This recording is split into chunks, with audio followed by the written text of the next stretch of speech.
Jean Sindaïgaya. Bonsoir. Bonsoir à tous. Bonsoir à tous ceux qui sont en train de nous rejoindre. Bonsoir à tous les Ivoiriens. Bonsoir également à tous nos amis du Burkina, du Sénégal, du Mali, du Niger, du Cameroun. À tous nos amis, voilà, qui sont également à toute la diaspora ivoirienne, parce que en France, en Italie, aux États-Unis, en Espagne, beaucoup de nos frères nous suivent depuis ces pays-là. Je voudrais les saluer.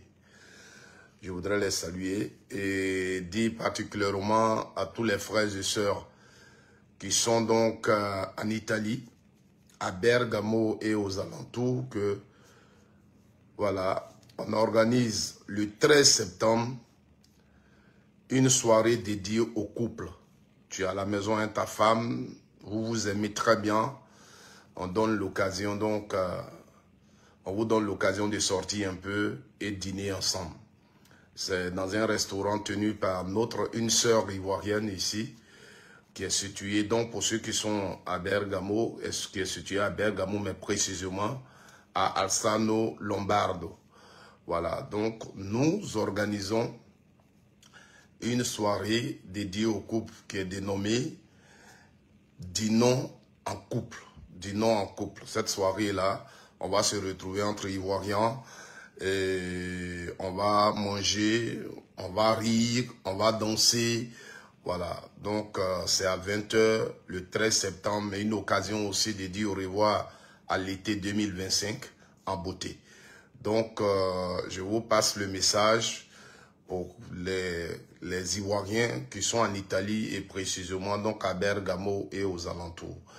Il faut me contacter une bosse pour donc confirmer votre présence. La participation, c'est 35 € par couple.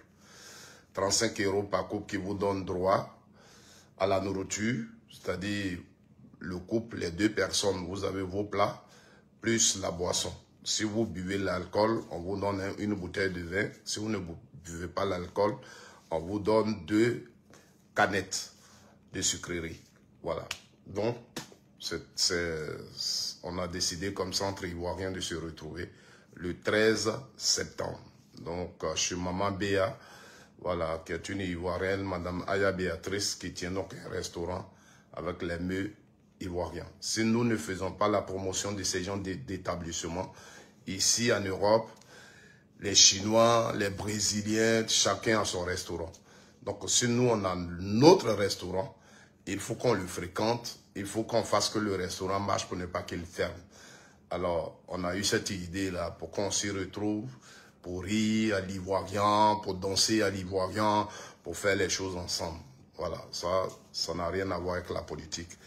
Donc, je demande à tous les Ivoiriens d'y être. Merci, c'était une parenthèse. On va la fermer. Et voilà, ce soir, je suis devant vous. Je vous ai toujours dit, moi, j'ai ma façon de faire la politique. Voilà. J'ai ma façon de faire la politique. Vous êtes plus de 130 000 à être abonnés à ma page. Ça veut dire que vous aimez ce que je fais. D'autres sont là, pas parce qu'ils aiment forcément ce que je fais, mais ils veulent m'écouter et puis apporter donc des réponses donc à ce que je fais. C'est-à-dire, ceux de l'autre parti auquel je suis opposé sont sur ma page. Il y a également les gens de mon parti qui me soutiennent. Il y a des gens qui font rien avec la politique, mais qui sont là parce qu'ils aiment ma façon de faire. Je voudrais vous saluer.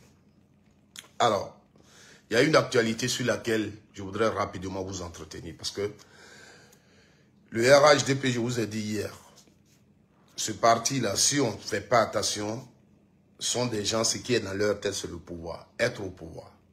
Alors, quand il y a un fait, ils veulent détourner la pensée de tout le monde. Voilà. Ils veulent détourner la pensée de tout le monde sur la façon dont les choses devaient être vues, pour qu'on regarde dans leur sens. Alors, qu'est-ce qui se passe?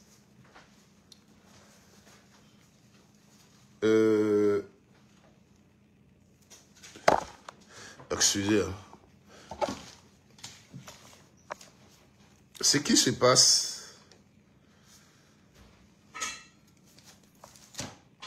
S'il vous plaît, tapotez, partagez le live. Tapotez, partagez le live. Partagez la vidéo, s'il vous plaît, partagez la vidéo. Donc, je veux vous parler de cette conversation privée dont on parle.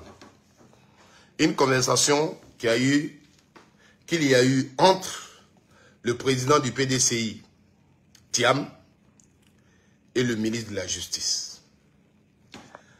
Alors, quand tu écoutes les militants du RHDP et leurs communicants, on va juste nous interpeller. C'est eux qui connaissent aujourd'hui la loi. C'est pas tout le monde qui décide de venir vivre. Oh, c'est quoi ça? C'est eux aujourd'hui qui maîtrisent la loi. Donc, dès qu'il y a quelque chose, ils vont nous menacer avec la loi pour dire, oui, celui qui fait ça, voilà, on doit le mettre en prison, voici ce que la loi dit.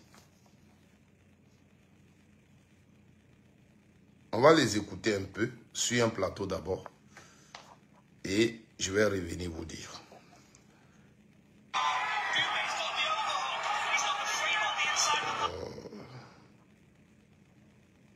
Une conversation privée entre le ministre de la Justice et le président du PDCI, Tidiane Thiam, a fait surface sur les réseaux sociaux, alors attribué donc à l'activiste pro-Thiam, connu sous le nom de Dr Hugo, soulève de nombreuses interrogations. À quelle fin cette conversation a-t-elle été publiée? Y a-t-il des choses cachées qui révèlent donc cette conversation? À qui profite entre griffes ce crime et quelle suite judiciaire devrait-elle donc être réservée à cette affaire? Avec nos amis sur ce plateau, nous allons observer ce problème. Mais avant, Élisée, revenons avec vous pour le point de situation. Déjà, avons-nous l'information, la confirmation que cette conversation est attribuée à ces deux personnalités? Ok. Effectivement, depuis 48 heures, on avait une vidéo, comme vous l'avez si bien dit, attribuée à un dénommé Dr Hugo sur les réseaux sociaux, qui se revendique en tout cas être très proche du président du PDCI, M. Thiam. Et dans cette vidéo-là, il a fait des imprimes écran d'un échange, d'une conversation entre le ministre, le garde des Sceaux, ministre de la Justice, M. Kassansa Kambile, et M. Thiam. Et cette conversation remonte à 2022. Et effectivement, quand nous on a mené nos investigations, on a donc essayé de rencontrer les concernés qui ont confirmé effectivement que c'est un échange authentique. Donc c'est une conversation réelle qui existe. Quand vous dites les concernés, vous parlez du garde des Sceaux. Voilà, et de certaines personnes qui en tout cas sont proches du cercle de M. Thiam, qui ont confirmé effectivement que c'est une conversation réelle. Conversation qui existe et qui a eu lieu entre les deux personnalités autour de 2022. Donc c'est pour dire que ce n'est pas un fake. C'est une véritable information, voilà, et ces imprimes écrans-là sont effectivement des échanges qui ont eu lieu entre cette personnalité Partagez le live. administrative-là et puis... Partagez le live, pardonnez. Ce sont des sujets qui sont très importants. Voilà. Ce sont des sujets qui sont très importants. Vous allez peut-être les voir, pour vous, ça n'a pas d'importance. Ça a une très grande importance. Ça va dépendre de comment on traite le dossier. Peut-être que quelqu'un d'autre a déjà fait ce que je vais vous faire ce soir, ce que je vais dire de ça ce soir. Mais partagez le live et écoutez-moi sur ce sujet. Je vous en prie. Voilà. Donc, écoutons Élisée. On va écouter seul Élisée. Et puis, moi, je vais intervenir parce que je ne veux pas que la vidéo soit longue. Le président du PDCI. Quelle est la quintessence justement de ces échanges-là? Dans ces échanges-là, il était question du certificat de nationalité de M. Thiam. Le garde des Sceaux a envoyé un message à M. Thiam dans lequel il disait que sur instruction du président de la République, il lui est demandé de prendre attache avec M. Thiam pour un sujet le concernant. Et M. Thiam, effectivement, qui répond qu'il a reçu, il accuse réception de ce message-là, et effectivement, il remercie le garde des Sceaux pour la diligence. C'est un peu ça. Mais comme pour ceux qui suivent le dossier, c'était relatif au moment où Thiam est venu et il demandait un certain nombre de papiers. Et donc, il avait eu une rencontre avec le chef de l'État. Si vous vous rappelez de la chronologie des événements. Quand il est arrivé, vous étiez en 2022. En 2022, il a eu une rencontre avec le chef de l'État. Et au cours de cette rencontre, effectivement, il avait émis le vœu de pouvoir distribuer un ensemble de papiers, notamment le passeport et tout un ensemble de papiers. Pour avoir un passeport, il faut bien cette nationalité. Donc, effectivement, il avait laissé entendre au chef de l'État qu'il avait quelques difficultés pour tous ces papiers-là, mais qu'il fallait une diligence du président. Et c'est comme ça que le chef de l'État décide donc de voir avec avec ses services, comment est-ce qu'on peut l'aider. Donc il instruit bien évidemment son ministre, son garde des Sceaux, de voir ce qui pourrait être fait en faveur de M. Thiam. Voici la réalité des faits. Et donc voici les faits, c'est des éléments vraiment authentifiés, comme on l'a dit. Alors que dit la loi maintenant en Côte d'Ivoire lorsqu'il y a des conversations privées qui sont donc publiées? Oui, vous faites bien de poser la question parce qu'une chose est certaine, il faut qu'on le dise. Aujourd'hui, beaucoup s'adonnent à des pratiques. Je ne sais pas si elles oublient ou si elles sont ignorantes du fait que ces pratiques-là sont contenues dans le code pénal et ces pratiques-là sont passibles de poursuite. Et hier, vous en parliez, je crois. Hier, on est pas plus tard qu'hier, comme si j'étais un prophète. Je l'ai dit hier sur ce plateau et ce matin, on a vu cet imprimé écran. Mais je vais aller rapidement sur la loi parce que c'est là-dessus. Quand vous prenez l'article 450, la section 4, relatif aux violations de domicile et de correspondance, ça rentre dans la loi sur la cybercriminalité. Vous verrez l'article 450, voilà ce que l'article dit. Est puni d'un emprisonnement d'1 mois à 1 an et d'une amende de 20 000 à 200 000 francs quiconque de mauvaise foi et sans l'autorisation du destinataire ouvre ou supprime une correspondance adressée à un tiers sous quelque forme ou support que ce soit. Toute suppression, toute ouverture d'une correspondance confiée à un service de distribution de courrier commise ou facilitée par un agent du dit service ou par tout autre agent ou préposé de l'administration publique est puni d'un emprisonnement de 3 mois à 5 ans. Le présent article n'est pas applicable au père ou mère ou à toute personne exerçant l'autorité parentale à l'égard des correspondances adressées à leurs enfants mineurs non émancipés. En d'autres termes, si vous faites une imprime écran et que vous envoyez de votre enfant qui est mineur, vous n'êtes pas concerné par cette loi. Mais pour quiconque majeur qui fait la capture d'écran d'une conversation à destinée à un tiers et qui l'imprime, va subir la sanction de la loi. C'est l'article 454. Mais à côté de ça, il y a un autre article encore que vous me permettrez de lire. Allez-y, je vous en prie. L'article 31 et l'article 32, toujours de la loi sur la cybercriminalité, est puni d'un emprisonnement de 1 à 5 ans et de 1 million de francs CFA d'amende quiconque de mauvaise foi ouvre, excusez-moi, quiconque de mauvaise foi ouvre, supprime, retarde ou détourne des correspondances électroniques arrivées ou non à destination et adressées à un tiers, ou en prend frauduleusement connaissance, est puni des mêmes peines quiconque de mauvaise foi intercepte, détourne, utilise ou divulgue des correspondances électroniques émises, transmises ou reçues par la voie des télécommunications ou procède à l'installation d'appareils conçus pour réaliser de telles interceptions. C'est l'article 31. Je termine avec l'article 32 qui est aussi, qui se rattache à cet article-là. Les personnes condamnées pour les délits prévus au présent chapitre encourent également les peines complémentaires suivantes.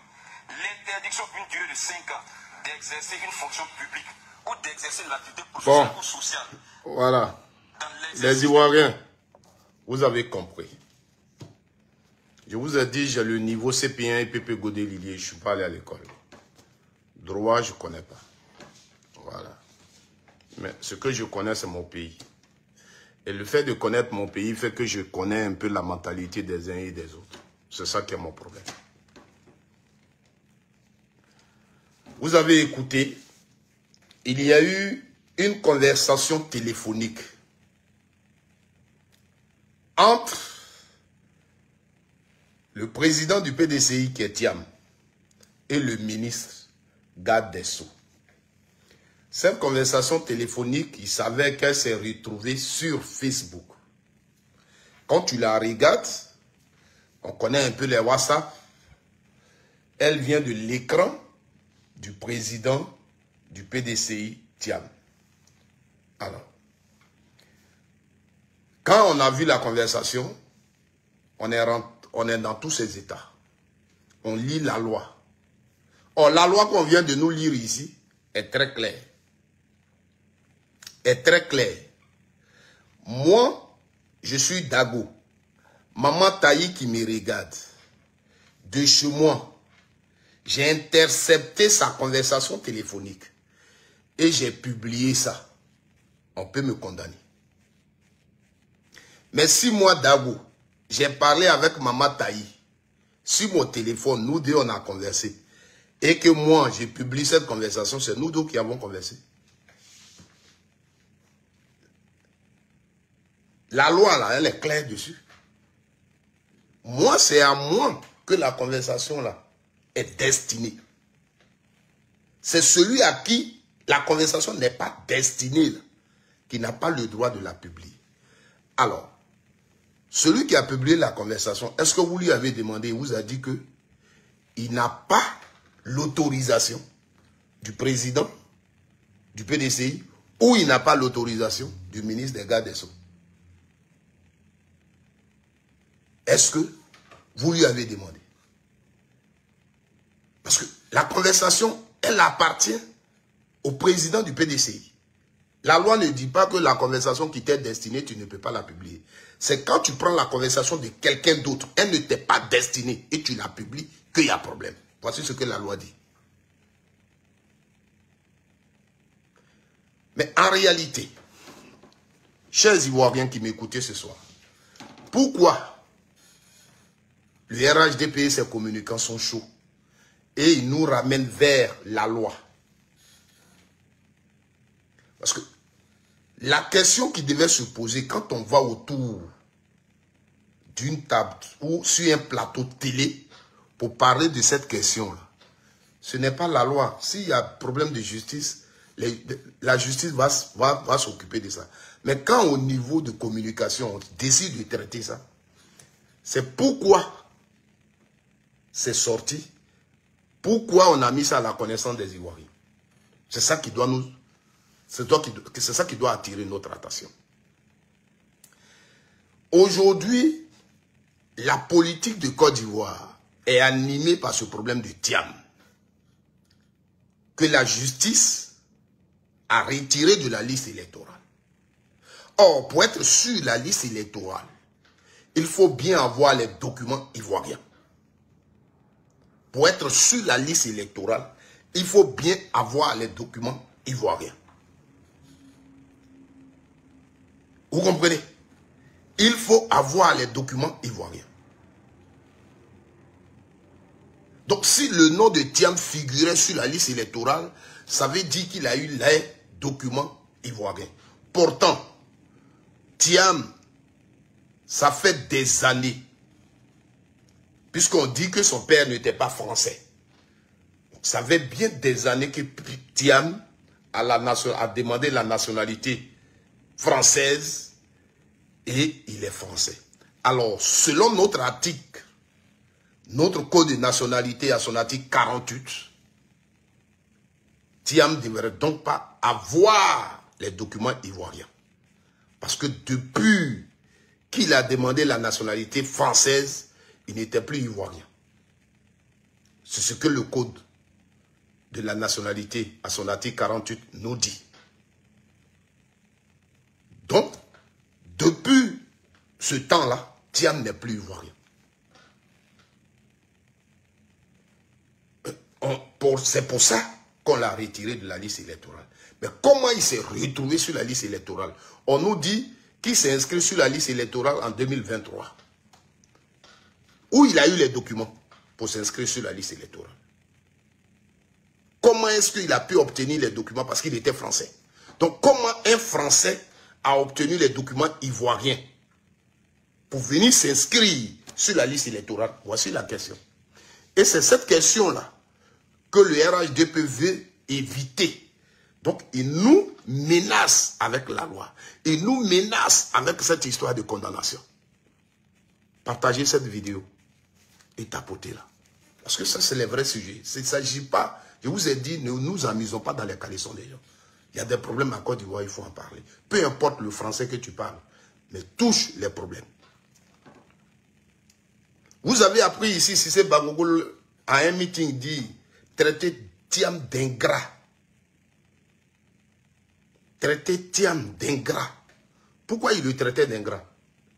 Parce que les documents là qu'il tenait, c'est le président de la République qui lui a permis de les avoir. Vous êtes d'accord avec moi? Thiam a quel problème s'il est ivoirien? Toi et moi, nous sommes ivoiriens. Est-ce qu'on a besoin d'appeler le président de la République pour avoir notre passeport, notre certificat de nationalité? Moi, je suis ici, là. Je veux mon certificat de nationalité. J'appelle un frère qui me l'établit dans un tribunal avec mes papiers et puis on me l'envoie. Est-ce que j'ai besoin d'appeler un président de la République pour que je puisse obtenir un simple certificat de nationalité. Si je vais voir le président de la République pour ça, c'est qu'il y a un problème. C'est qu'il y a un problème. Et c'est de ça qu'ils ne veulent pas qu'on parle en fait. Donc si aujourd'hui, ils disent que Thiam a fait le faux, le document là, celui qui lui a donné le document qu'on appelle un faux document là, qui ne devrait pas avoir, il l'a eu, c'est le président de la République qui lui a donné le document. Voici le débat. Voici le débat. Donc pour éviter ce droit, les gens, ils ont publié cette conversation là pour dire à tous les Ivoiriens, mes documents que j'ai, je ne les ai pas volés. C'est avec l'accord du président de la République que j'ai eu mes documents. C'est lui qui a demandé au ministre de la Justice de me donner les documents. Donc si on me donne un passeport, si on me donne un certificat de nationalité, ça veut dire que je suis ivoirien. Pourquoi je ne peux pas être sur la liste électorale? Voici le vrai débat qu'il faut faire sur les plateaux. Voici le vrai débat qu'il faut faire sur les plateaux. Et c'est pour ce débat-là que cette conversation est sortie. C'est pour ce débat-là, c'est pour clarifier ça là, que cette conversation-là est sortie.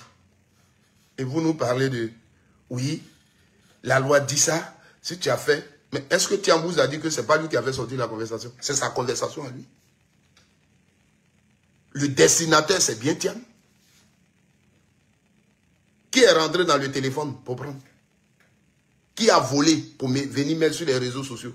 Mais aussi, si moi, quelqu'un, j'ai retrouvé ma conversation que j'ai eue avec quelqu'un sur les réseaux sociaux, c'est moi qui porte plainte. C'est moi qui viens me plaindre. Ils ont récupéré ça, c'est ça qui est leur débat. Ils ont fait des plateaux télé juste pour nous rappeler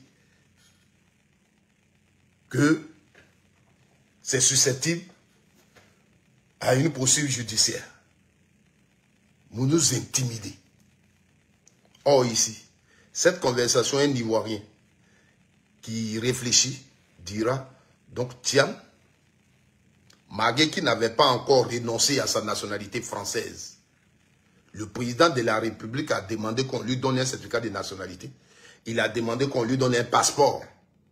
Et c'est avec ces documents qu'il s'inscrit sur la liste électorale. Mais pourquoi on l'enlève sur la liste électorale? Parce que le même article 48 là ne permet pas à Thiam d'avoir le passeport ivoirien. Le même article 48 là ne permet pas à Thiam d'avoir le certificat de nationalité parce qu'il est français. Donc, c'est aujourd'hui où vous comprenez.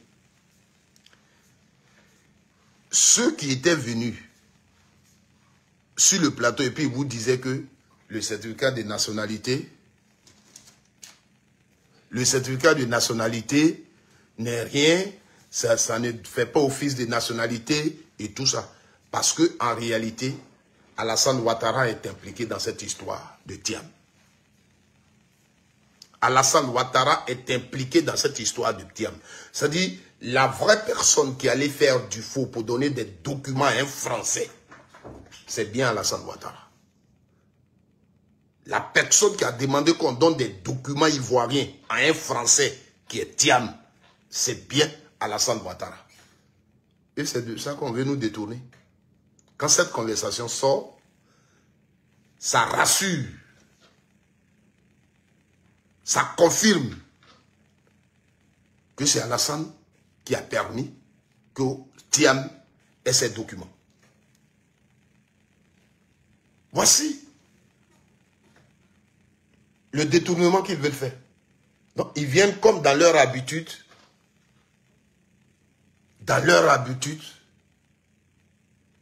menacer les gens. Ils viennent dans leur habitude nous intimider. Ils sont toujours dans les marmailles. Et c'est ce que vous voyez. Menacer toujours les gens. C'est comme ça. Si Thiam était devenu RHDP, tout ça là, ça n'allait pas se passer. Ati 48 n'allait pas exister. Il avait eu ses papiers, il avait eu ses papiers. Si Thiam avait accepté de se coucher devant Ouattara, être RHDP, tout ce qu'on a là, ça ne pouvait pas arriver. Ouattara lui avait déjà donné les documents. Malgré que cet article 48 existe, et c'est par rapport à ça qu'il avait des difficultés pour s'établir les documents. Il est venu voir Ouattara a demandé qu'on lui donne les documents. Donc si tu as demandé qu'on lui donne les documents, ça veut dire que tu as fait de lui un Ivoirien. Tu as fait de lui un Ivoirien. Donc quand la conversation sort, elle confirme l'implication de Ouattara.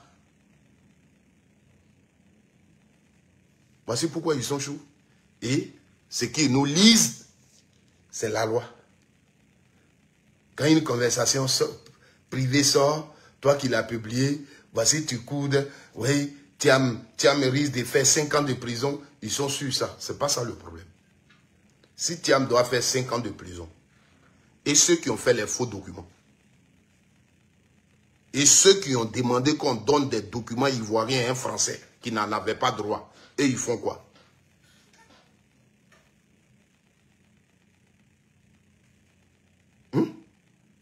Le président Laurent Gbagbo, c'est la même chose qu'il disait. Il dit, on m'a appelé pour le programme de Ouattara. Ils ont parlé de passeport diplomatique. J'ai demandé au ministre de l'Intérieur de signer un passeport diplomatique pour lui donner. Deuxièmement, on me parle de certificat de nationalité. Ce n'est pas moi qui signe les certificats de nationalité. Et ça, dans une nation, vous n'allez pas peut-être l'aimer, mais c'est clair. Donc, les Ivoiriens vont s'asseoir, ils vont ouvrir les oreilles. D'où on dit, Thiam, c'est une injustice. Vous ne pouvez pas vous-même lui donner un passeport, lui donner un certificat de nationalité, et vous allez le retirer de la liste électorale sous prétexte que, oui, il était français. Et l'article 48 de Côte d'Ivoire dit que dès que tu demandes une nationalité, tu n'es plus ivoirien. Donc, le président de la République s'est basé sur quoi? Il a demandé à son ministre de la Justice de lui donner des documents. Pourquoi il peut avoir un passeport, il peut avoir un certificat de nationalité et puis ne pas s'inscrire sur la liste électorale? Voici dans quoi le RHDP nous met. Et quand ils finissent de gâter comme ça, là, ils vont passer partout avec leur gros français. Là, et c'est eux qu'on doit écouter. Donc, pour ne pas qu'on s'intéresse à ce débat, pour ne pas qu'on oriente le débat, dans ce sens-là, ils sont en train de nous menacer avec la loi. Ils sont en train de nous menacer là, avec la loi. Donc, ce qu'on doit retenir, c'est que Thiam s'est inscrit sur la liste électorale en 2023. Les documents qu'il a utilisés pour s'inscrire, c'est Alassane Ouattara qui lui a donné ces documents. C'est Alassane Ouattara qui lui a donné ces documents. Voici la preuve dans ces conversations qu'il a eues avec le ministre de la Justice, le ministre des Gardes des Sceaux. C'est tout. Voici le débat. Voici le débat. Donc quand tout cela se passe dans un pays, on s'assoit et on discute. On ne reste pas sur sa position. Vous comprenez?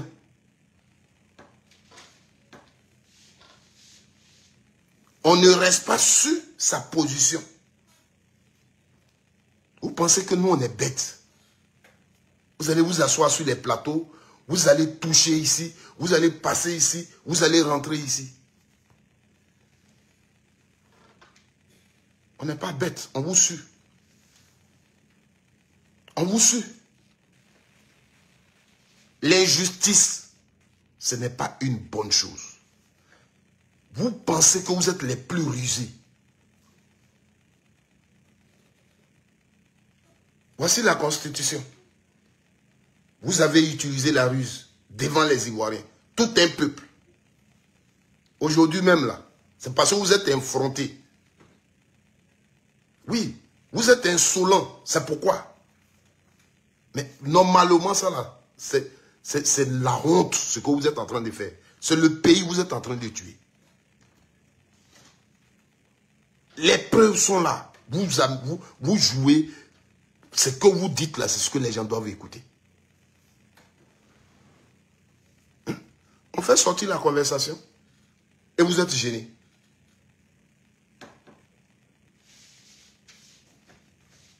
C'est ça qu'on n'a jamais vu en Côte d'Ivoire ici.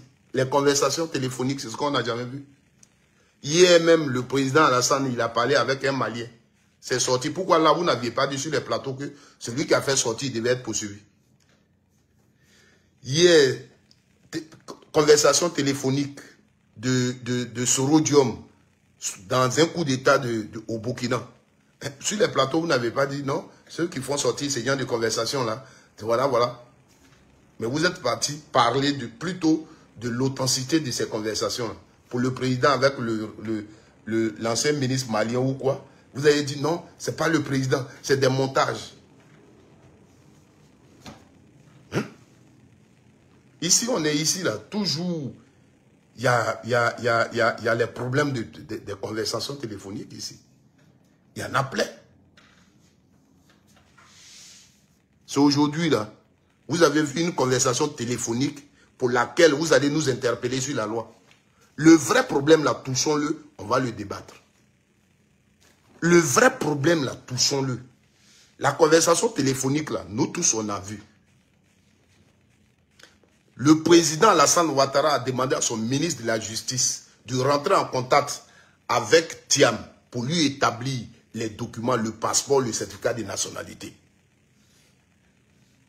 Si Thiam s'est levé pour aller voir Alassane Ouattara pour ces documents, ça veut dire qu'il a un problème. Donc on lui aurait dit, tu ne peux pas avoir ces documents-là parce que tu es français. Et ces documents-là sont réservés aux Ivoiriens. Mais on lui a établi ces documents. Ça veut dire qu'il est Ivoirien.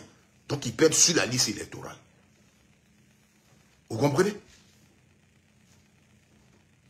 Est-ce que vous comprenez?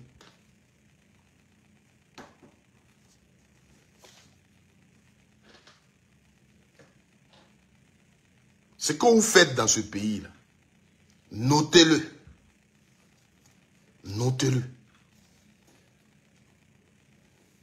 Notez-le très bien.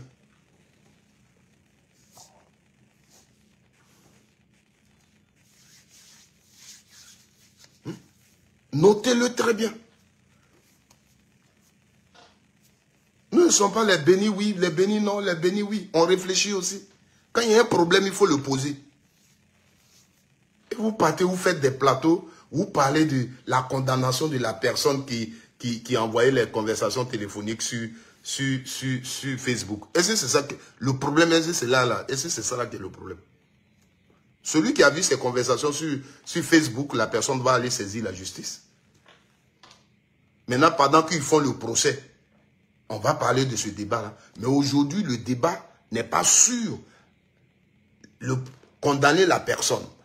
Le débat aujourd'hui, là, Thiam était inscrit sur la liste électorale. Vous êtes parti l'enlever sur la liste électorale. Sous prétexte que l'article 48 de notre code de nationalité dit quand un Ivoirien va, par exemple, moi je suis ici en Italie, mon frère Ouya Jules qui me régale là, s'il a pris la nationalité italienne, il n'est plus Ivoirien.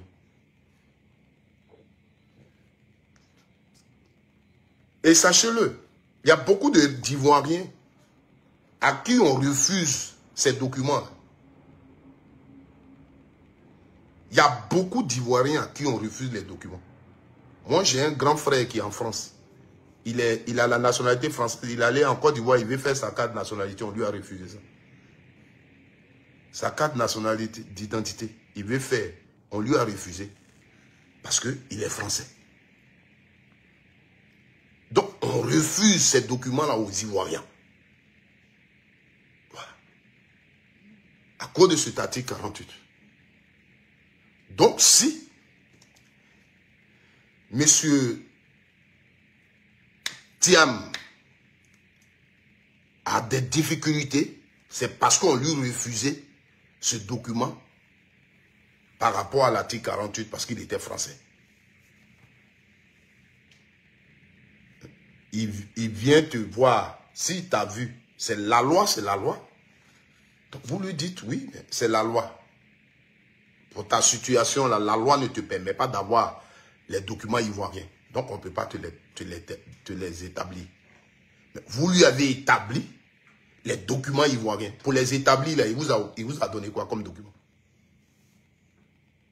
Pour que quelqu'un ait un certificat de nationalité en Côte d'Ivoire, il fournit les documents de ses parents. Donc, pour qu'il puisse avoir le certificat de nationalité qui lui a permis d'aller établir un passeport, il vous a donné des documents et vous lui avez donné. On ne joue pas à la loi. Donc, ce n'est pas Thiam qui a faussé. Parce que certaines personnes disaient même à un moment, s'il rentre en Côte d'Ivoire, ils vont l'arrêter parce qu'il a fait du faux. Thiam est rentré dans nos administrations pour aller prendre le passeport, pour aller prendre cette ville-là. Il est rentré dans une direction de justice et puis il s'est établi un certificat de nationalité. C'est Ouattara qui lui a établi ces documents. Il savait très bien qu'il était français. Ce qu'ils ont l'habitude de faire là, c'est ça. Donner les documents aux gens. C'est ça qui est la vérité. La conversation sort. Elle est authentique, c'est une réalité. Pour ne pas qu'on en parle, pour ne pas qu'on dise aux Ivoiriens, voici le problème, ils nous menacent avec affaire de condamnation. Mais arrêtez ça. Nous autres, on est encore sur cette toile-là. Vous n'avez pas encore fermé nos bouches. Vous pensez que c'est tout le monde sur la toile ici qui est là pour laisser les problèmes et puis insulter les gens, parler de la vie privée des gens. Non, le problème tel qu'il est là, on va vous le poser. Ça va vous déranger, mais on va vous le poser. Donc, Thiam n'est pas en erreur. C'est Alassane Ouattara qui a violé la loi, qui a violé la loi de Côte d'Ivoire pour donner des documents ivoiriens à un Français qui s'appelle Tidiane Thiam. Parce que quand il lui donnait les documents, là, il n'avait pas encore renoncé à la nationalité ivoirienne. Et c'est avec ces documents-là qu'il s'est inscrit sur la liste électorale. S'il était allé au RHDP, là, il n'y avait pas de problème. S'il était allé au RHDP, personne n'allait porter plainte contre lui pour dire, lui là, voilà son problème. Et puis l'enlever sur la liste électorale. C'est le président de la République qui lui a donné les documents ivoiriens, qui a donné des documents ivoiriens à un Français, qui a violé notre loi. Et c'est ces preuves-là qu'ils ont apportées à la connaissance de tous. Et c'est ça qui leur a fait mal. Donc, remettez le nom de Thiam sur la liste électorale. Parce qu'il a les documents ivoiriens, c'est un Ivoirien. Voici le débat. C'est ce que vous voulez éviter. Donc, comme vous avez la force, vous allez toujours utiliser la force. Parce que vous avez la justice avec vous, vous allez toujours utiliser la justice pour intimider les gens. Ça veut dire quoi? Ça veut dire quoi? Je vois les Élysées, là, ils sont assis sur les plateaux, ils vont lire la loi. Est-ce qu'ici, on a besoin de lire la loi? Qui a convoqué qui à la justice et puis où lisez la loi? Est-ce qu'ils sont en train de faire un procès pour ça? Le procès qui est là aujourd'hui, c'est que on dit Thiam a fait du faux. Mais Thiam montre les preuves qu'il n'a pas fait du faux. Que les documents que je tiens là, voilà comment je les ai reçus. Donc c'est sur ça que le débat doit se mener. Ou vous nous dites que la conversation n'est pas authentique. Ok. Mais vous lisez la loi qui n'a rien à voir même. Quand on dit, quand tu as lu là, on a parlé du destinataire. C'est en dehors du destinataire. Toi qui n'es pas le destinataire, si tu publies une conversation téléphonique, c'est là que tu tombes sur le coup de la loi. Mais si Thiam, il est le destinataire, qu'est-ce que vous avez dans ce pays? Pourquoi vous ne voulez pas vous asseoir un jour, tous ces problèmes qu'on a là, vers où on va là, on va s'asseoir, on va régler les problèmes. Mais c'est vous, vous êtes intelligent, vous êtes sage, vous avez toute l'intelligence, c'est vous qui avez raison sur tous les plans. Mais des gens s'asseyent et vous expliquent. C'est zéro.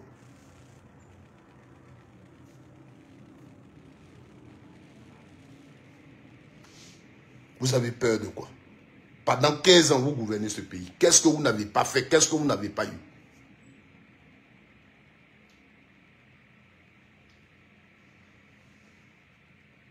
Qu'est-ce que vous n'avez pas fait encore? Et qu'est-ce que vous n'avez pas encore eu? Votre problème là, un Ivoirien qui est en Côte d'Ivoire, il fait ce qu'il veut, il est fou, il fait tout ça. Mais il ne faut pas qu'on dise, lui là, il peut être candidat. C'est-à-dire quand vous voyez quelqu'un, bon, à le voir, il ne peut pas, il faut dire les candidats, il ne vous intéresse pas. Et vous n'avez même pas honte. Babo Laurent, il est là. Quel est le problème pour lequel aujourd'hui on dit que Babo Laurent n'est pas sur la liste électorale, il ne sera pas candidat, et vous êtes assis sur les plateaux matin, midi, du soir en train de parler? Quel est le problème? Là où 3000 personnes ivoiriennes ont été déjà, le gars est parti à la haie là-bas. Le procès a eu lieu, on l'a acquitté, il est venu. Qu'est-ce qui est plus important que la vie des Ivoiriens? Mais si ce monsieur est revenu aujourd'hui, nous tous dans nos têtes, comment on peut s'asseoir pour nous parler, pour mettre tout ça là derrière nous pour une nouvelle Côte d'Ivoire? Non, ça ne passe pas dans votre tête. Cet esprit-là, vous ne pouvez pas l'avoir. Parce que vous savez très bien qu'il y a une injustice notoire dans cette affaire. Parce que quand Babo Laurent va à la haie et qu'on demande que certaines personnalités militaires et civiles viennent aussi à la haie pour être jugées. Et le chef d'État dit, niet, je n'envoie plus personne à la haie. Or, ces gens, ce qu'on demande, c'est parce que eux, ils ont fait ils ont aussi fait des crimes dans l'autre camp, qu'on voulait les juger, pour que la justice soit faite aussi pour l'autre camp. Mais Ouattara dit non, il ne les envoie pas. Il a maintenant une juridiction en Côte d'Ivoire, il va les juger là. Voici jusqu'au jour d'aujourd'hui. Personne n'a été jugé. Tous les Ivoiriens regardent. Personne. On n'a appelé personne à la barre.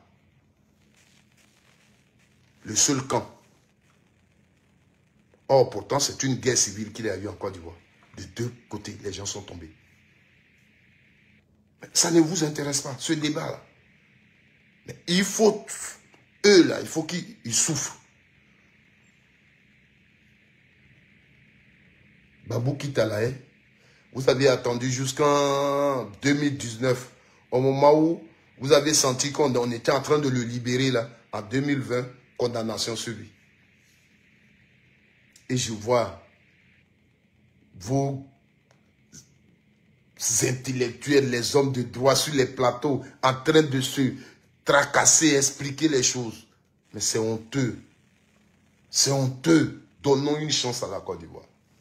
Et avec ça, vous dites, c'est eux qui veulent déstabiliser la Côte d'Ivoire. Mais vous, ce que vous faites là, ce n'est pas vous qui voulez déstabiliser la Côte d'Ivoire.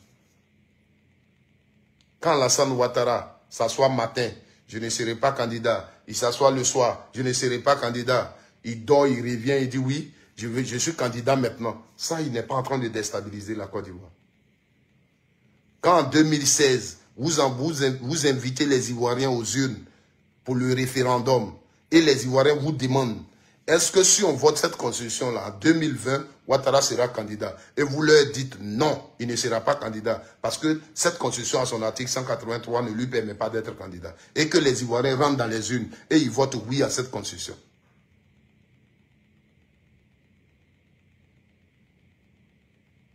Et on arrive en 2020. Ouattara dit je suis candidat. Sans que vous leur expliquiez qu'est-ce qui s'est passé. Vous n'êtes pas capable de leur dire non, votre constitution que vous avez votée en 2020, là, nous, entre nous, ici, on l'a changé. En 2019, on s'est retrouvé à Yamoussoukro, on l'a tripatouillé, on l'a changé.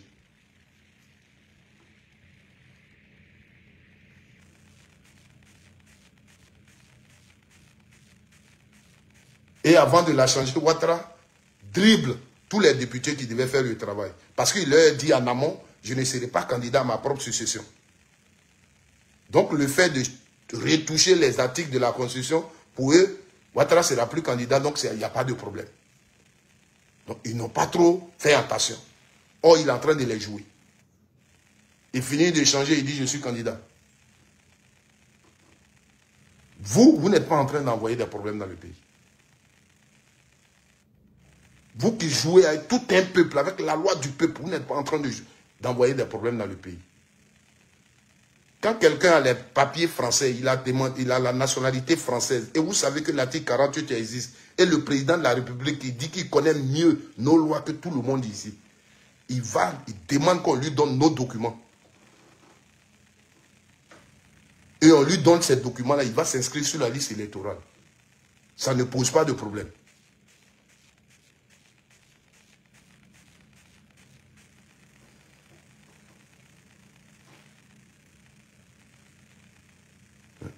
Il vient maintenant, comme il dit, il va être candidat, on va toucher la justice, on le retire de la liste électorale. Est-ce que c'est hier que Thiam a eu les papiers français? Mais Thiam a été français, c'est pas aujourd'hui.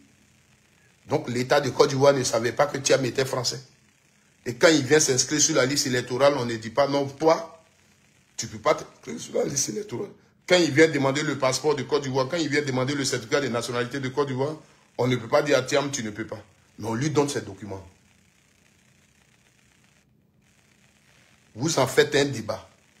Et lui, il vous fait sortir maintenant une conversation. Voici comment j'ai eu les documents de Côte d'Ivoire. Je ne les ai pas volés. C'est le président de la République même qui m'a donné. Est-ce que quand on a le passeport, on n'est pas ivoirien? Est-ce que quand on a le certificat de nationalité, on n'est pas ivoirien? Alors, est-ce que je ne pourrais pas m'inscrire sur la liste électorale? Et puis vous parlez de condamnation. Ce qu'Alassane Ouattara a fait là, qui le condamne aussi? Lui qui a pris nos documents pour donner à un Français là, qui le condamne? Lui qui a instruit son ministre de la Justice pour donner les documents ivoiriens à un Français là, qui condamne Alassane Ouattara? Pourquoi vous ne lisez pas aussi ce que la loi dit sur ça? Pourquoi vous ne lisez pas aussi ce que la loi dit sur ça?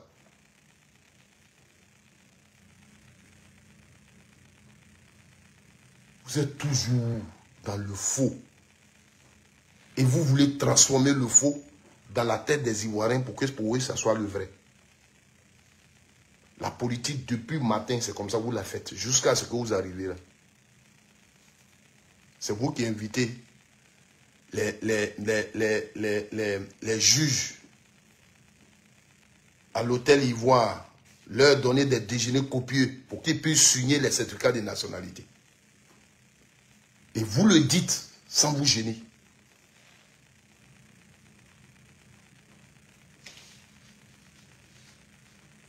C'est vous. Vous êtes les dangereux dans ce pays.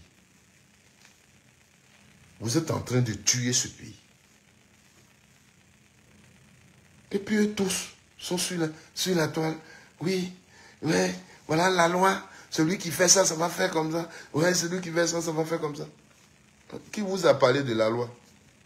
Si celui qui a trouvé sa conversation téléphonique sur les autres, que la personne parte saisir la justice. Donc pendant que peut-être on fait le procès, s'il y a un débat, on va dire, oui, celui qui a fait ça là, voilà ce qui court. Mais ce qui est le débat qui est là aujourd'hui, c'est comment Thiam, qui est français, a eu des documents ivoiriens et son nom s'est retrouvé sur la liste électorale. Voici le débat. C'est à ça là qu'il faut donner une réponse. Donc quand vous faites les plateaux télé, là, voici le débat qu'il faut faire. Voilà,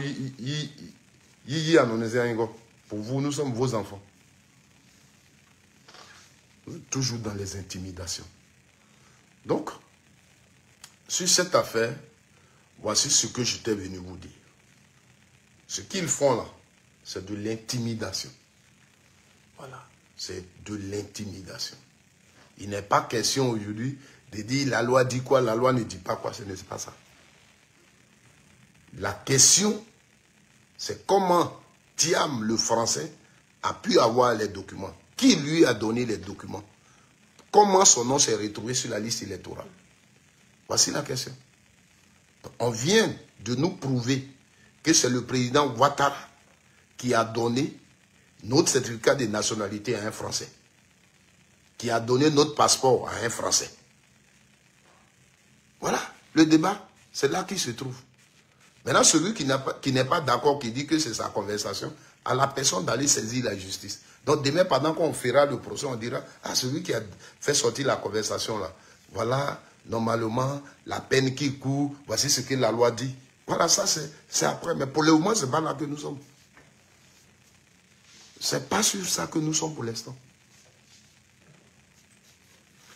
Vous tripatouillez constitution, vous tripatouillez tout.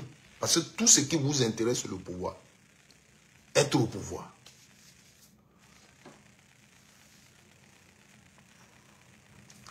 Partagez la vidéo, les Ivoiriens vont comprendre. Parce que je sais que beaucoup n'ont pas vu ça sur cet angle. Beaucoup n'ont pas vu ça sur cet angle. La communication sur, peut-être que les gens auraient voulu que je dise un mot sur le communiqué de l'ONU qui concerne le président Laurent Gbagbo. Moi, je vais être clair avec vous. Moi, là, je vais être clair avec vous. Moi, mon combat, je mène là, c'est sur moi, je compte. Je compte sur les Ivoiriens pour changer les choses en Côte d'Ivoire. Ça, je vous le dis. Nos vidéos, nos communications, on fait là. C'est comme ce problème que je viens de traiter. Il faut qu'on fasse comprendre les Ivoiriens et leur démontrer les failles de ceux qui nous gouvernent.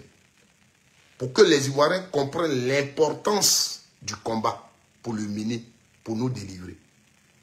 Ne comptons pas sur la communauté internationale. Et ils vont se décharger avec des petits trucs et puis c'est fini. C'est nous, les Ivoiriens, notre détermination. Si on a peur qu'on est dans nos maisons, Ouattara va faire ce qu'il veut. Et il va continuer, il va marcher sur nous. Et parmi nous, des camarades qui n'ont pas la chance, ils vont les prendre, ils vont les jeter en prison. Et on va rester toujours dedans. C'est tout. Nous, comme ça, là, on ne va plus aller au pays et on va rester dedans. Donc, je ne compte pas sur ce que les gens disent à l'international. Je ne compte pas sur ça. On est resté ici des années. La Cour africaine a rendu une décision où elle a demandé à l'État de Côte d'Ivoire de mettre le nom de Gbagbo Laurent sur la liste d'abord. Ils n'ont pas appliqué. Mais quand, même pour ça, ils se sont retirés de la Cour de la justice africaine. Ils se sont retirés. Derrière, elle a rendu une décision qui est contre Gbagbo Laurent. Ils sont sur leur plateau, ils en parlent. Mais quelqu'un qui est intellectuel, avant de parler de la décision qui sort maintenant, là, il faut d'abord te demander, mais qu'est-ce qu'on avait fait de la première décision qui était rendue? Est-ce qu'on l'avait considérée? Est-ce que l'État de Côte d'Ivoire l'avait considérée? Non. Donc toi, si aujourd'hui ils rendent une décision, vous n'êtes plus là-bas, la décision n'a aucun effet. Parce que même si c'était le contraire qu'on avait rendu, ça n'allait pas avoir d'effet, vous n'alliez rien faire avec. C'est ça, la cohérence dans tout ce que nous faisons. Donc, comptons sur nous. Gbagbo Laurent, le problème de Gbagbo Laurent, c'est de l'injustice. Mais quand tu te bats pour ça, ce n'est pas pour Gbagbo. C'est pour la Côte d'Ivoire de demain.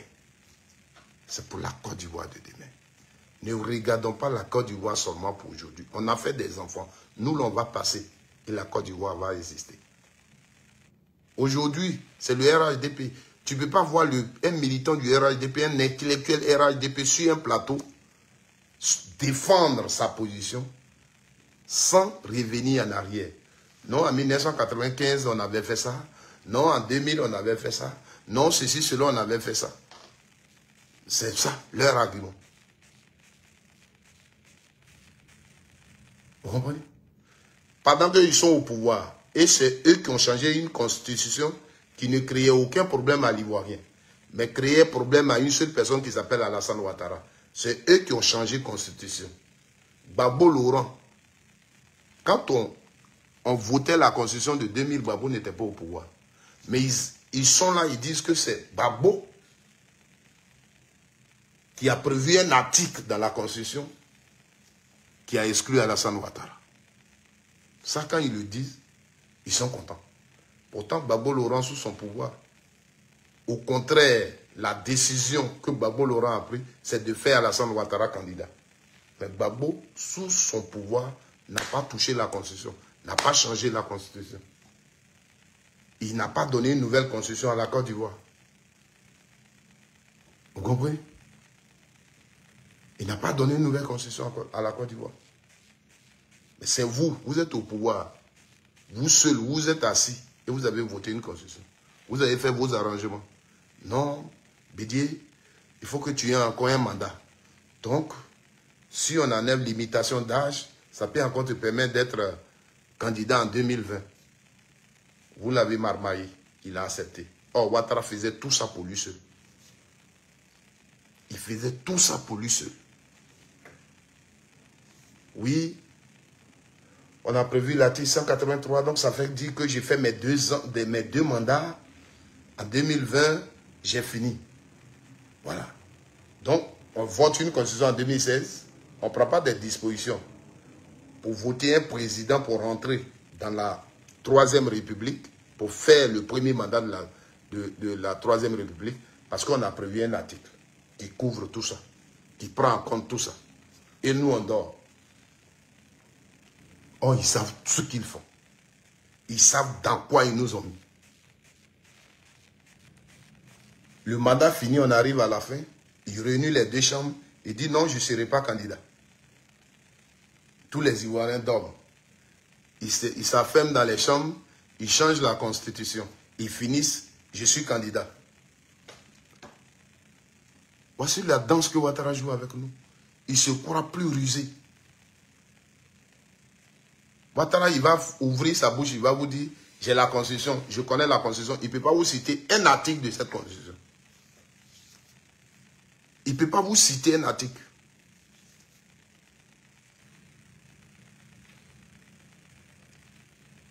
Ces intellectuels qu'on a écoutés sur la constitution nous ont cité des articles qui ne lui permettent pas d'être candidat en 2020.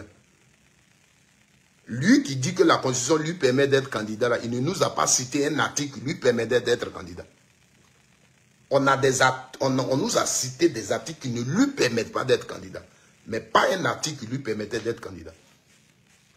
Mon ami Ouraga Obu m'a dit que la Constitution, avec cette Constitution-là, je pouvais même encore être candidat. Sans toutefois nous dire l'article de la Constitution qui le dit. Quelqu'un qui fait comme ça, qu'il m'excuse, le président Alassane Ouattara, c'est une personnalité que je respecte. Mais ce monsieur-là, moi, je doute beaucoup. Sincèrement. Vous m'excusez, hein? Il a ses qualités, comme vous pouvez le dire, travail, mais Ouattara, non. Donc, il revient aux Ivoiriens de dire, trop c'est trop. Si on laisse Ouattara faire un 4e mandat, on est parti pour des problèmes. Même si ce n'est pas en 2020, là, mais forcé, on aura les problèmes. Forcé.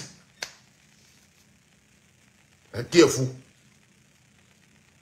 Quand demain il va finir, peut-être Dieu va l'appeler et puis l'autre qui va venir encore va dire, non, la Constitution, elle a créé trop de problèmes, on va la changer.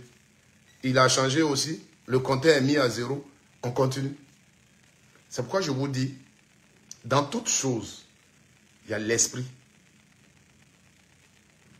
C'est-à-dire, pourquoi on prévoit l'imitation de mandat dans les constitutions? L'esprit. On prévoit l'imitation des mandats là. Pourquoi? On prévoit l'imitation des mandats là pour éviter qu'une seule personne dure au pouvoir. Parce que quand une seule personne dure au pouvoir, ça peut envoyer des troupes dans le pays. C'est pourquoi on prévoit l'imitation de mandats. Alors, si on est tous d'accord que c'est pour ça, et que moi j'ai fait 2 mandats, et que je dis non, allons au référendum, on va changer la constitution. Comme la constitution là, ça a changé, je peux encore être candidat. L'esprit là, c'est où? Ce qu'on voulait éviter là, c'est pas ça devant son air. Donc quand on est même intelligent, on est sage, il y a des choses qu'on ne fait pas. Toi-même, quand tu dis, tu es assis et puis tu dis aux gens, les troubles dans les pays, là, ça vient quand on veut s'accaparer du pouvoir, on veut être le seul au pouvoir. Et quand tu dis ça aux gens, il faut quand même appliquer ça. Regardez un peu ce petit schéma. Aujourd'hui, on était ici. Le président Alassane Ouattara disait, je ne suis pas candidat. Est-ce que vous pensez peut-être nous on allait dire Gbagbo, c'est pas la candidature de Gbagbo Laurent n'est pas conditionnée par celle de Ouattara, mais même s'il dit qu'il n'est pas candidat, Gbagbo est candidat, mais vous allez voir que ça n'allait pas être trop. On allait, d'autres personnes allaient dire mais Gbagbo, son gars, l'autre n'est pas candidat, c'est pas grave. D'autres allaient. Mais aujourd'hui, Gbagbo connaît Ouattara. Et on a tous eu raison. Parce que Gbagbo Laurent savait que Ouattara, là, il allait être encore candidat. C'est pourquoi il dit je suis candidat. Gbagbo Laurent savait que Ouattara n'allait pas. Tant qu'il respire, il ne va pas laisser pouvoir. C'est pourquoi depuis lors, il a dit je me bats contre le 4e mandat. Et on va se battre contre le 4e mandat. Quand on dit on se bat, on peut perdre la bataille. Mais on s'est battu quand même. On va se battre. Et quand nous on dit on se bat, on n'a pas de pistolet, on n'a pas de canadier. Mais ce que la démocratie prévoit dans ce cadre-là, on va utiliser ça pour nous battre. Vous donnez déjà l'argent aux IKEI. C'est de ça que j'ai parlé hier. Vous donnez déjà l'argent aux IKEI. Hier, pour ceux qui ont suivi ma vidéo sur cette histoire des IKEI et le ministre de l'Enseignement supérieur, vous avez vu l'évolution des faits. Ce que je vous ai expliqué, là, vous avez vu. Il ne s'agit pas dans une nation de... Non. Disons les faits. Tu es un ministre de la République. Tu t'en vas voir un groupe de personnes. Si tu as la casquette du ministre, tu vas, tu parles de... Tu n'es pas le ministre de la Sécurité. Si à l'université, il y a un problème de sécurité, toi le ministre de l'Enseignement supérieur, tu écris au ministre de la Sécurité. Pourquoi on assure la sécurité à l'université? Le problème de la sécurité ne révèle pas de ton truc. Donc, tu ne peux pas prendre une responsabilité sur toi d'engager un groupe de personnes pour assurer la sécurité de l'espace universitaire. Ce n'est pas possible. En même temps, sur la même place, les personnes, tu leur demandes de soutenir les actions du RHDP, de soutenir la candidature d'Alassane Ouattara, et tu fais sortir un paquet d'argent pour leur donner publiquement. Non, il y a certaines... Laissons même la politique en paix, soyons des citoyens. Il y a des choses qu'il faut dénoncer dans un pays. Si on veut construire un état de droit, il y a des choses qu'il faut dénoncer. Ce que vous avez vu, là, que mon grand frère, le professeur Diawara a fait là, même si mon parti politique vient au pouvoir demain, et puis on fait ça dans mon parti politique, je vais dénoncer. Quand on veut un état... Dans ces pays développés, vous ne pouvez même pas voir quelqu'un faire ça.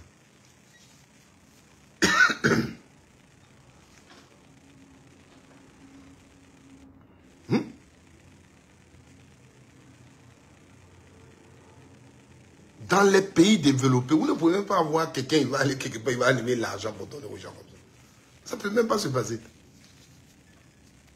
C'est encore en Afrique qu'on fait ce genre de choses. Et c'est ceux qui le font, des intellectuels, qui sont toujours en Europe ici, qui sont en communication avec la façon dont les choses sont gérées en Europe. C'est eux qui font ce genre d'erreurs. Enlever paquet d'argent. C'est acheter des gens. C'est acheter des gens. Et même quand vous donnez l'argent, paquet d'argent comme ça, c'est le problème que vous créez encore entre ces gens-là. Si vous voulez aider les gens, vous les organisez. Et avec une banque, vous les aidez comme il se doit. Si c'est pour financer leur projet, vous le faites. C'est comme ça dans un état normal, on procède. Même Ce que Adama Bitogo fait, dans un état normal, on ne le fait pas. Nous tous, on est des Africains, on est contents. Le petit Morel, il a embauché. C'est une bonne chose, il a donné du travail à quelqu'un. Mais dans un état normal, ce que Adama Bitogo fait, il trouve dans la rue, il prend lui là, il embauche là. Ça ne se fait pas. Ça ne se fait pas. La mairie de Yopougon est bien organisée. Il y a un service social.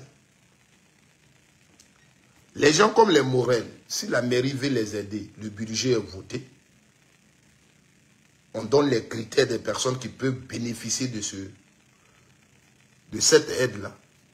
Si Morel remplit les conditions, il vient à son dossier. On dit, bon, par mois, vous avez 100 000 francs parce que vous ne travaillez pas. On leur donne les 100 000. Le budget est voté depuis.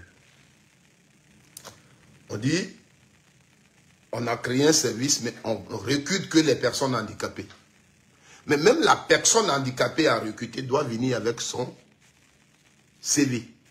Parce qu'il y a des critères.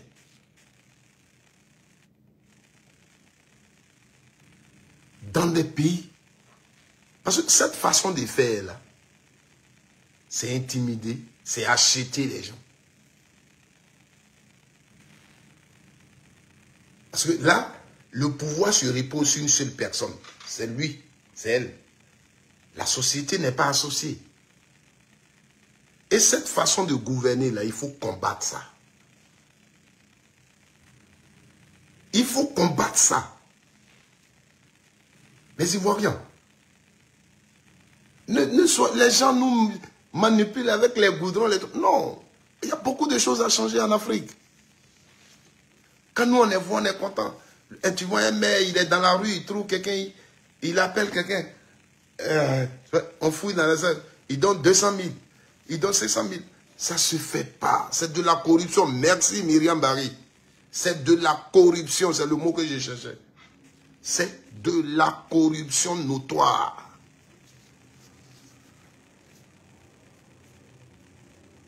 Aujourd'hui, vers où on va là? Disons non à tout ça. Pour que ce qui rentre dans la caisse publique, celui qui doit profiter de ça, profite de ça. C'est ça qui est la vérité. Dans les pays développés ici où nous sommes là. Mais pourquoi les gens sont ici et les gens, par an, ils voient leur budget. Ils disent qu'il faut qu'on aide les gens. Par exemple, moi je suis en Italie. Chez nous, le document s'appelle ISE. Je sais que c'est un sigle, mais son truc, sa signification, Donc, le document s'appelle ISE, ça s'écrit I-S-2-E. Chaque année, tu fais ce document. Ce document-là, sur ce document, il y a tout ce que ton revenu de l'année, ça est dessus. Ton revenu de l'année est dessus. Donc, le gouvernement peut décider. Ou bien même au niveau de votre région. Parce que la région fait certaines activités sociales vis-à-vis de ces populations qui n'engagent pas le gouvernement. C'est-à-dire que moi, dans ma région, je peux bénéficier de certains avantages pendant que l'autre qui n'est pas dans ma région n'a pas droit à ces avantages-là. Généralement sur les formations. L'année peut venir comme ça et puis la région peut financer une formation d'aide-soignante.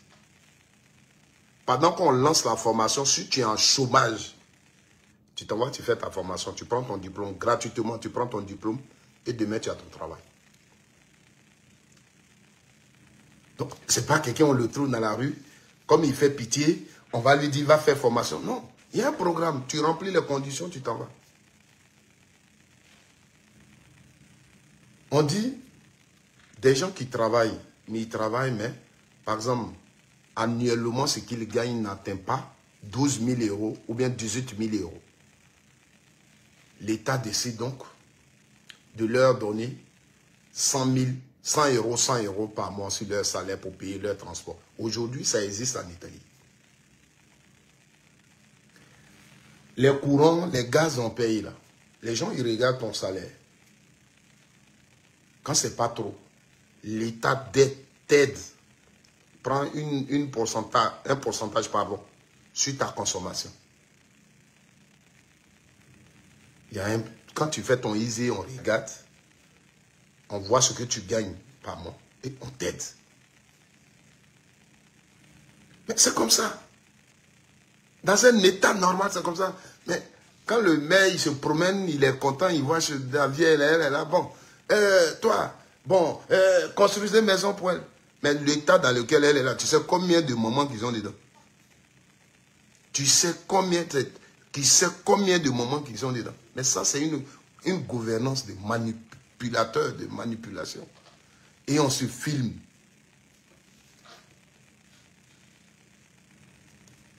Des gens comme ça, là, cet argent-là, comment vous allez expliquer ça? Comment vous allez budgétiser ça? Dans ces pays développés, le maire, il ne peut même pas prendre son argent qu'il gagne pour faire ça comme ça. Il ne peut même pas. Son salaire en tant que maire, là, il ne peut même pas prendre ça pour faire ça. Tout le monde connaît son salaire. Donc, voici des choses contre lesquelles il faut se battre. La bonne gouvernance. Comprenez? Quand on voit les maires comme oh, mais c'est un bon maire. Oh, non, non, non. L'action sociale doit être intégrée dans le service et ça doit se sentir sur les populations. Je ne dis pas que, en tout cas, le petit, il a eu son travail. Moi, je suis vraiment content. Je lui dis merci. Mais j'utilise son exemple pour dire que ça, c'est l'Afrique qui fait ça. Parce que Morel, son cas là, à Yopougon, vous savez combien d'enfants qui sont comme Morel. Peut-être Morel, même sa vie même était encore mieux que d'autres.